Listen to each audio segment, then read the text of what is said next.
Welcome back to my curry workshop. Today I'm going to be cooking a chicken Ceylon with potatoes. They're optional. Making use of another of Derbydav's fantastic curry spice blends. This is Dave's Ceylon blend, which he directly imports from a small producer in Sri Lanka. It's a beautiful blend and I'd love to know what's in there. Really gorgeous stuff. Today I'm going to be cooking using a British Indian restaurant style technique using base gravy. So this is my 1 cup base gravy. Links below. Anybody who likes to cook authentically, I've also recorded the authentic version of Dave's Chicken Ceylon.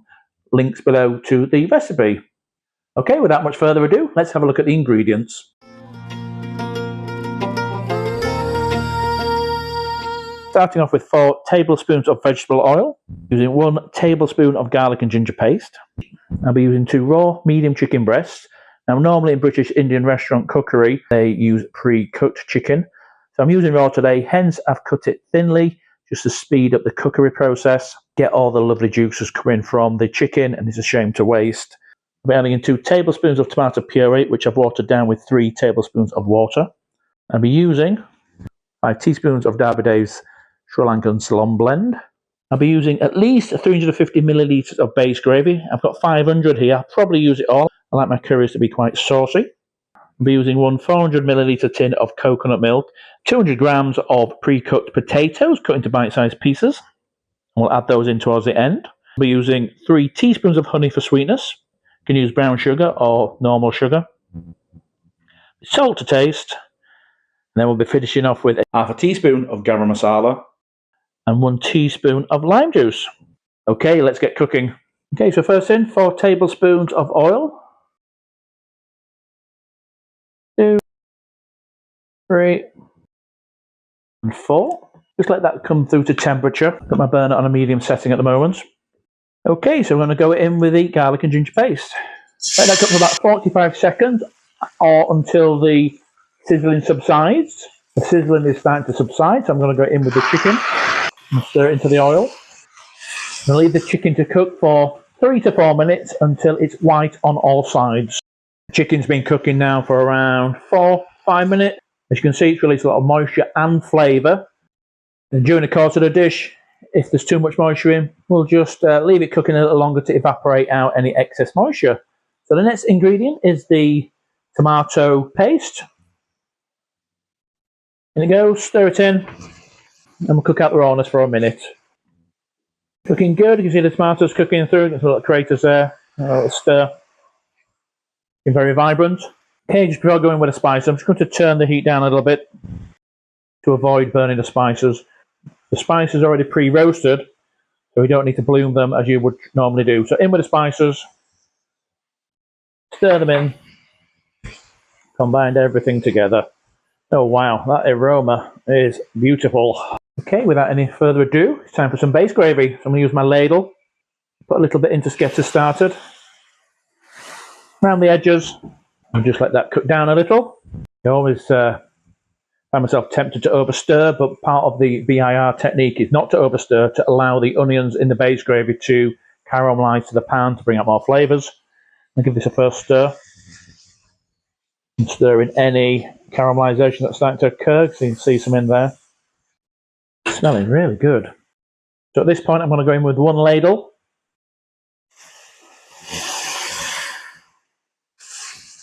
Just use that fresh liquid to deglaze the pan. Wow, that is smelling good.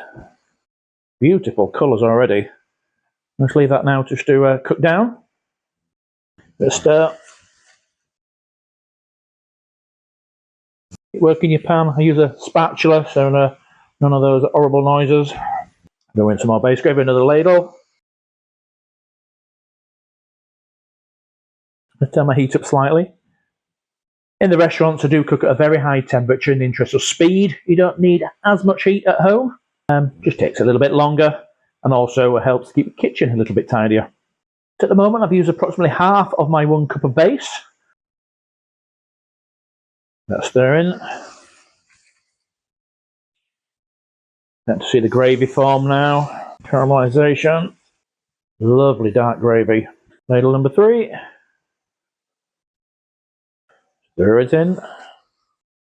Lovely consistency. For anybody new to BIR style cookery, what you're looking for are these little craters starting to form. That's the moisture evaporating.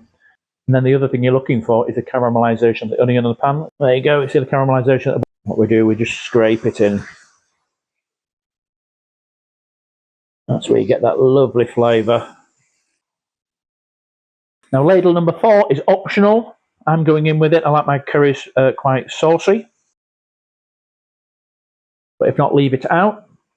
Again, standard process, stir it in. I'll leave it to cook on for another few minutes. That's caramelising nicely, nice and thick. So I'm going to go in with the last of my 1 cup of gravy. I'm just going to pour it in. That's approximately 500 millilitres in total. Stir that in. As the gravy gets thicker, you do tend to get more splattering going on, so just be careful. Always use a guard. That is looking lovely. So you can see lots of craters, thick caramelisation going on the sides. I'm going to scrape that in now. Lovely. Turn the heat down to low. So the next ingredient is a coconut cream or coconut milk. I'm going to spoon out the cream that's separated and just add that in for now. Not too interested in the water that's in there, but I may use that to loosen the gravy off at the end. So I'm going to put all the cream in and we'll stir that in. This will change the colour of the dish and loosen the gravy further. Keep stirring until the colour's uniform. Let that come back through to temperature, to a simmer. First of all, I'm going to have a little taste. Oh, that is lovely. Oh, lovely heat.